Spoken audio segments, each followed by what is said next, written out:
Bien, pour continuer le montage via le Composer, qui est en règle générale les méthodes de travail les plus fréquentes dans Media Composer, on va quand même s'intéresser d'un peu plus près à la timeline, pour continuer parce que vous pouvez maintenant être intéressé de où exactement est-ce que je fais arriver mes plans. Dans l'absolu, comme vous le voyez ici dans la timeline, je ne vous ai enseigné qu'à positionner vos plans en V1, vidéo en V1, et audio en A1 et en A2. Et précisément sur deux pistes mono séparées. Bien, alors, la première chose qu'on peut se dire, c'est comment savoir où arrivent les plans que nous positionnons dans la timeline. Je vais ouvrir un autre plan dans le Composer, le visualiseur. Bien, on va la prendre, donc vous savez bien que si maintenant je tape ici tête de lecture à la fin de mon montage en overwrite ou en insert, le plan va arriver à la suite, en V1 et en V2. Mais bien, en fait, c'est très simple. Vous voyez qu'ici, vous avez des indications de V1, A2, A1. Comment sélectionner? Eh bien, regardez, si par exemple je fais ceci, regardez maintenant, si je positionne mon plan, je vais mettre un point in et un point out. Voilà, ça c'était bien. Hop, hop. Voilà, jusque là. Voilà, comme vous le voyez, nous n'avons pas inséré les deux pistes audio, parce que j'ai désélectionné l'arrivée sur les pistes audio. Mais j'ai quand même bien sélectionné ici, vous voyez, il y a une autre, ici, qui indique...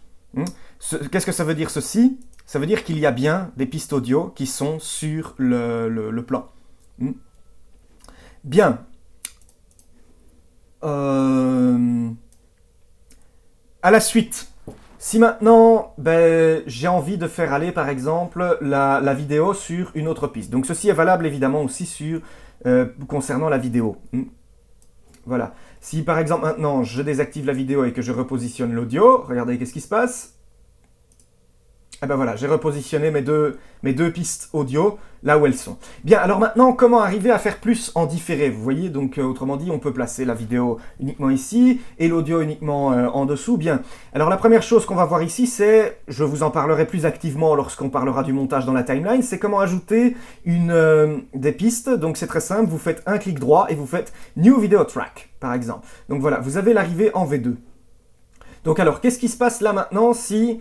je positionne par exemple ma tête de lecture ici et que je dis à notre ami d'arriver, donc voilà, que je dis à notre ami de désactiver la piste audio ici en V1 et qu'on a quand même sur V2. Qu'est-ce qui va se passer d'après vous?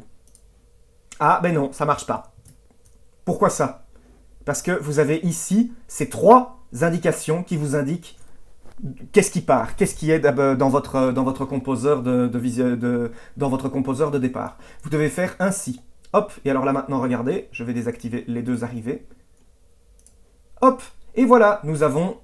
Ici, comme vous voyez, il y a ici une indication qui vous indique 38 moins 38. Qu'est-ce que ça veut dire en fait? Parce que ici, j'ai les mêmes pistes. J'ai les mêmes pistes audio que celles qui sont liées au fichier. Ça veut dire que j'ai 38 images de décalage entre ce plan-là et les deux pistes audio, les deux éléments audio. Il ne faut pas vous en faire, ça je vais...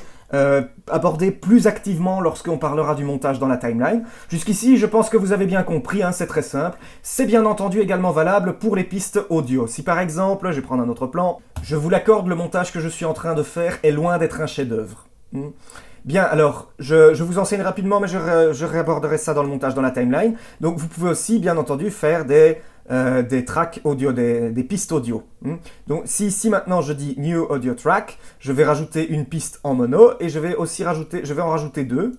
Nous allons ici rajouter uniquement, en fait, voilà, je vais désactiver le V2 et regardez, donc automatiquement, pop, il indique. Si je réactive ici, voilà, notre ami va arriver à l'endroit habituel. Mais si je dis ici, et pas là, voilà, vous voyez, il fait la hiérarchie automatiquement si on désactive les pistes. Voilà, et que je place, attention, ici, faites attention. Ici, toujours, si vous voulez placer uniquement à tel endroit, regardez bien, là ça marche. Mais attention, toujours utiliser le overwrite. Voilà.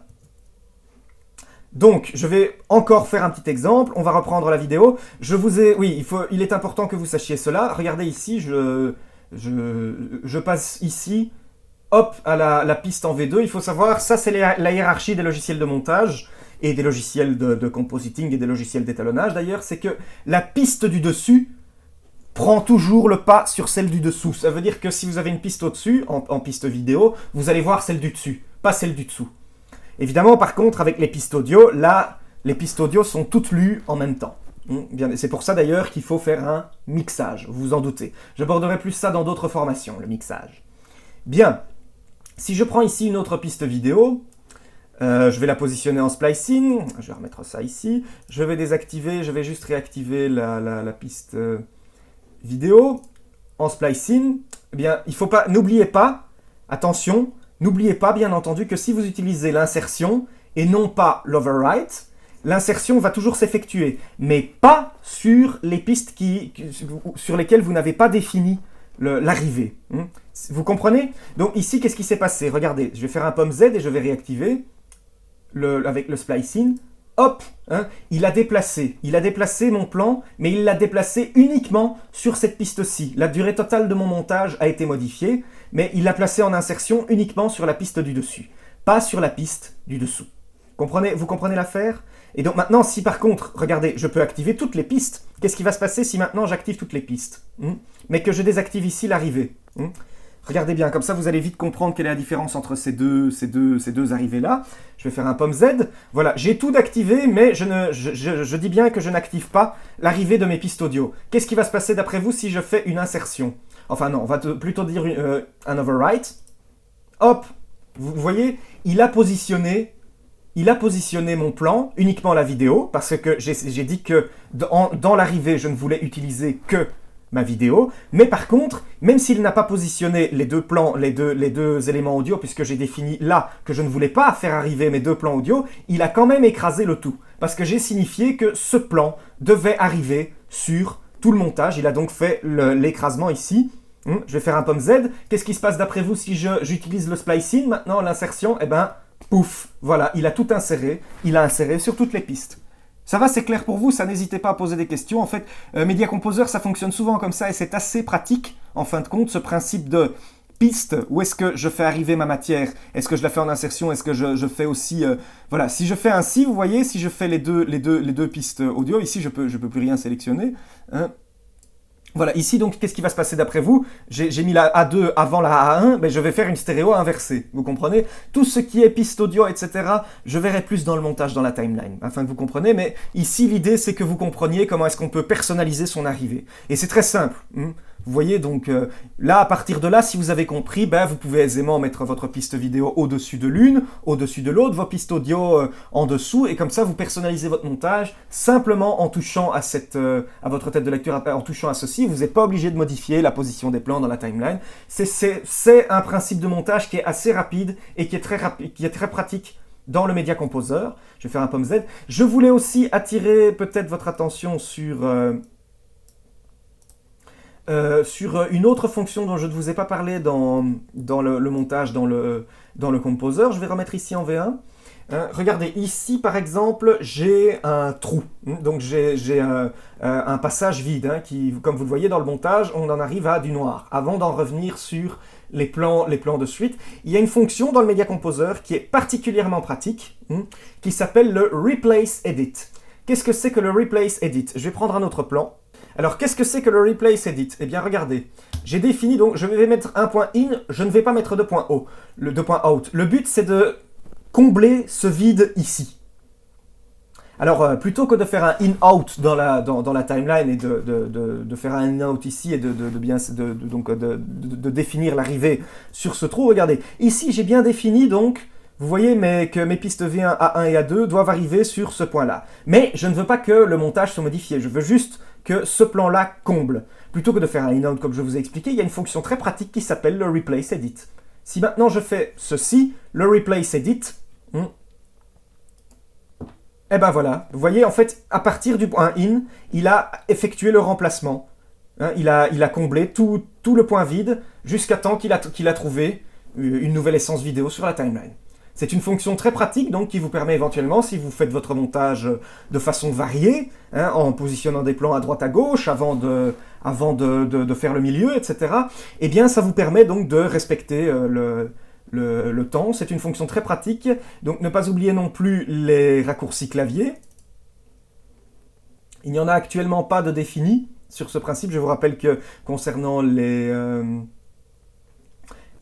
insertions, écrasements, ce sont les raccourcis V et B. Si je ne vous l'avais pas... Je ne sais plus, est-ce que je vous l'avais dit? Je ne sais plus, c'est pas grave, voilà, au moins comme ça vous le savez.